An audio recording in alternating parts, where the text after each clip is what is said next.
moving along with Best Action. And for that, we have Gunsmith Cats, which literally reads like a high-stakes, cop drama or chase scene movie, like Steve McQueen in Bullet, or Lethal Weapon, or I don't know, like Crank. Just lots of driving, lots of guns, lots of explosions. There's drug cartels, and there's action, and people are getting blown to pieces, and there's even some brief nudity There's even some brief nudity here and there. Yeah, your occasional panty shot for, those people. I mean, give Sonata a break. He started drawing porn, and you stick with your guns when it's in relation to that. But it also did open me up to the CZ75 handgun as being the most amazing semi-automatic pistol ever built by man. And you know how I know it's still amazing? Because it was actually the best pistol you could buy in a Black Ops Call of Duty game. So I really appreciate it for giving me a little heads up on gun lingo here and there. And also there's some great extras in the back of Sonata just talking about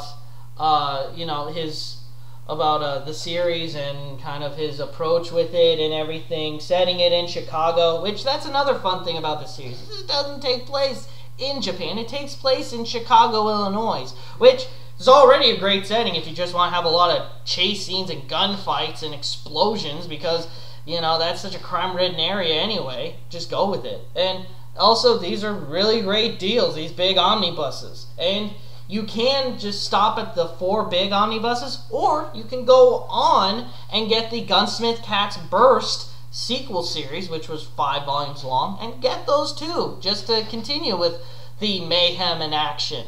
And I really enjoy it a lot, and you would too, getting and picking it up for the action. Alright, let's see, going on here, Best Seinen manga series. This is, the older crowd. And kind of more serious. And for that, it's Blade of the Immortal. Really enjoying this series a lot, just the more I read about it. Just great action, great characters, and just very gritty and violent. And I really like that out of my samurai stories. And it really doesn't get that more farcical and fantastical. Like, yeah, the main character can't die and he can regenerate like Wolverine, but he still has severe limitations. I mean, he can still get hacked to bits and die. Like, he can't just immediately regrow it, like, I don't know, Cell from Dragon Ball or something. Like, he is, and also it does hurt like a bitch when he gets cut open. So he is with mortal limitations. And also Rin, the little girl that he's with, is also a great foil to Manji, because she kind of wants to get revenge, but she's kind of never done it before, so she kind of doesn't know how to deal with the feelings she's having over taking a human life, but still wanting revenge and kind of feeling torn about that. And it's just a lot of fun there, and I can't wait to see how it's going, especially with the interesting twist that happened at the end of Volume 13 related to the main villain. Really enjoy it a lot. Next up here then is Best, let's see, Best, I guess we're finally on to a Best Completed series. And for that, it's the series that I bought and read that all in one year that was completed. And for that, the adulation goes to Red River. You'd think that if you've read one story about a girl that magically teleports into some faraway distant land, that you've read them all. And with Red River, things are actually handled very well. And there's a lot of interesting, back and forth. It does feel like Yuri isn't just this damsel in distress, that she actually is a strong-willed woman, and she actually does use her head occasionally with how she handles situations that she gets in.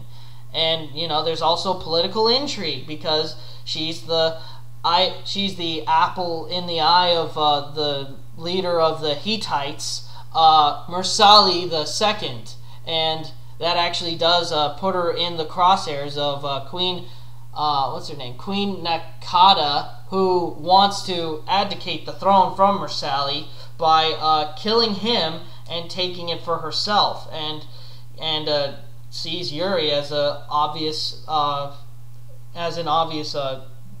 obstacle in that, because if she and him get married, then they'll have a son, and then she'll never get into power. And it goes on for 28 volumes, and you know what? Every one of them builds on the other one, and it flows well, and I really enjoyed it a lot for a great shoujo story. It's definitely not like Inuyasha. I can attest to that. So if you just like the concept of Inuyasha and you want to see it done well with good pacing and development of romance and plot, that's kind of like the way Red River is. So then let's see. Best continuing series. This is a series that is ongoing, and even in Japan still ongoing, and that is Case Closed, or as some of you others know him, Detective Conan. And it's odd that I'm saying continuing series, because the plot doesn't really continue at any sort of pace. It's just mystery story after mystery story. But you know what? I don't want it to end. I want it to go on for as long as Gosho Aoyama lives. I want it to go on that long, because I love these mysteries. They're fun, they're good. I can't ever really guess the endings of them, which, you know, that's just a testament to how well he plans it out. And I really like the art, and I really like just the pacing in it, and the way that he structures everything, and it's all well done. And you know, it's the kind of series that you can get as much as you want to, for as much as you're willing to keep going into it, and I really like that a lot. Some series make you feel like you have to get the whole thing. Here, you don't feel like you have to, you want to, and that's a really great feeling to have to a series, and I really enjoyed a lot for that. Then, best continuing series, I guess the only one left is for best new series. And for that one, it can only go to Drops of God, which some of you probably haven't even heard of, aside from my manga update about it. And with sorry, and this series, I wouldn't have thought it would be as good as it is. And there's the other volume, but I really enjoy it a lot. It feels a lot like Oishinbo. Hold on. But you would think that, how on earth could I enjoy a series that's just about wine tasting? And yeah, it's just about wine tasting and a guy who wants to get control of his father's vast fortune of rare wines, because he doesn't want another upstart who recently got adopted by his father to inherit his birthright. And it's him trying to both attain his father's legacy, and to also sort of connect with his father, sort of posthumously, in his pursuit of attaining knowledge to complete these challenges in wine tasting. And the more he goes into it, the more he sort of understands his father more. And it's interesting in that respect. But more so, you read it because you want to find out more about wine. And it does just that. You learn quite a bit about wine and stuff. And also, it's sort of a testament to this series. There have been rather unusual spikes in wine sales in various locales where this series has broke ground in publishings. So there's your proof that it's worth checking out, and I really enjoy it a lot. It's something that I wasn't expecting to enjoy. I did enjoy, and you know, I read the first volume. I wanted more of it. I found out on Wikipedia that it's got 28 volumes and it's ongoing, and I don't care. I really want more of it, and I really like it a lot for that. So that's all I have to say about all of the series that I've read this year, the ones that I can remember that I've read this year, and I hope to do a better job next year with what I get and what I read, and hopefully maybe get some more interesting titles to bring things up. There are quite a few series that are going to be coming out next year that I will be excited to grab.